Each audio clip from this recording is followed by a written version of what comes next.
Саламатсыздарбы, урматтуу кесиптештер?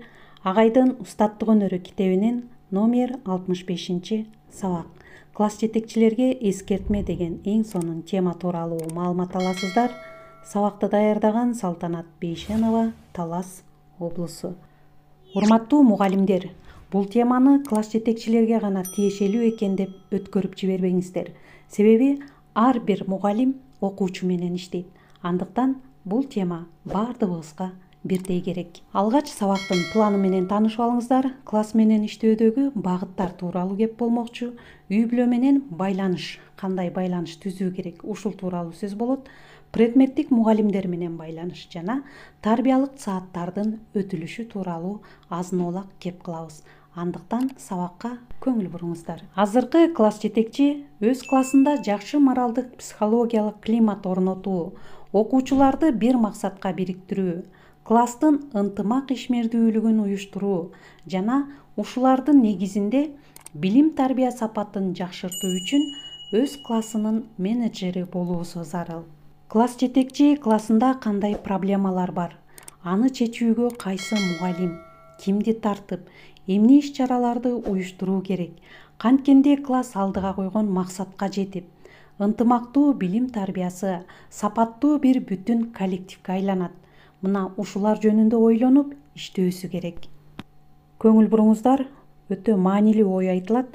Класс жетекчилер класстагы таасирлүү, демилгелүү окуучуларды, ата-энелерди тартып төмөнкү 3 принципке амал кылып жетектөөсү керек.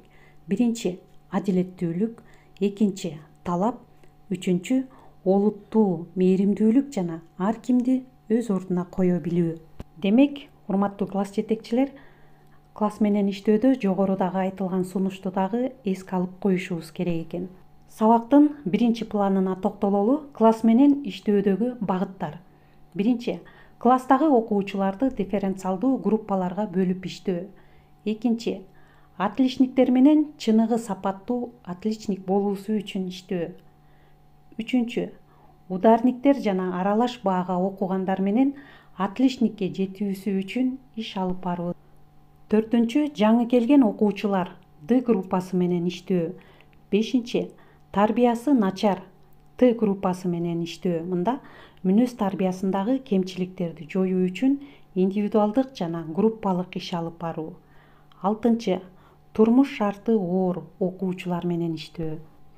Жетинчи, ата-энеси Россияда жана Бишкекте жүргөн окуучулар менен иштөө. Ички жана тышкы миграциядагы ата-энелердин балдары. 8. Көңүлү чөккөн, үй турмушунда проблемасы бар окуучулар менен иштөө. 9. Билиминде проблемалуу окуучулар менен иштөө. Жекече консультация, кошумча сабак уюштуруу. 10. Сабак иримди калтырган окуучулар менен иш алып баруу. Урматтуу класс жетекчилер, демек ушул бир жуманы мына 10 группага бөлүп алып, ар бир күнү бир группа менен иштеп чыксаңыздар, ошондо класстагы ар бир окуучу менен иштеп чыккан болобуз. Сабактын экинчи планына келдик. Үй бүлө менен байланыш түзүү бул эң жакшы натыйжа бере турган иш. Үй бүлөгө барып, окуучулардын шарты, сабак даярдоочу бөлмөсү, моралдык психологиялык климаты менен таанышуу, таасир берүү керек. Же болбосо кат жазуу, ата-энелер менен телефон аркылуу байланышуу. Класс жетекчи катары сабактарга катышып, окуучулардын проблемаларына байкоо жүргүзүү зарыл. Кайсыл окуучу кайсы сабактан жакшы жетишпейт, ушуну дагы билип алуу керек. Үчүнчү, предметтик мугалимдер менен дагы байланышуу абдан жакшы натыйжасын берет. Класс менен иштөөдө АЭМдин төмөнкү темаларындагы пайдалануу жакшы.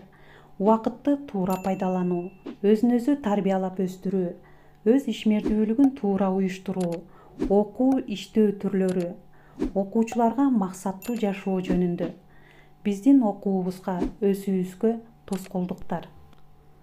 Демек, класс менен иштөөдө мына жогоруда айтылган темаларды дагы окуучуларга өтүп, ошону талкуулап берсек дагы абдан жакшы натыйжасын берет. Сабагыбыздын 4-чү планына келдик. Тарбиялык сааттарды формалдуу түрдө эмес, азыркы күндүн талабына ылайык окуучулардын жүрөгүнө жете турган кылып өтүү. Көңүл буруңуздар, урматтуу класс жетекчилер.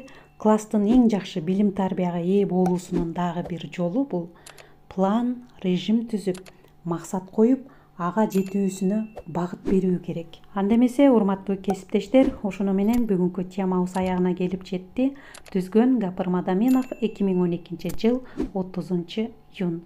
Окуучулардын жүрөгүнөн түнөк тапкан мыкты мугалим болуңуздар деген сөзүм менен аяктайбыз. Саламатта калыңыздар.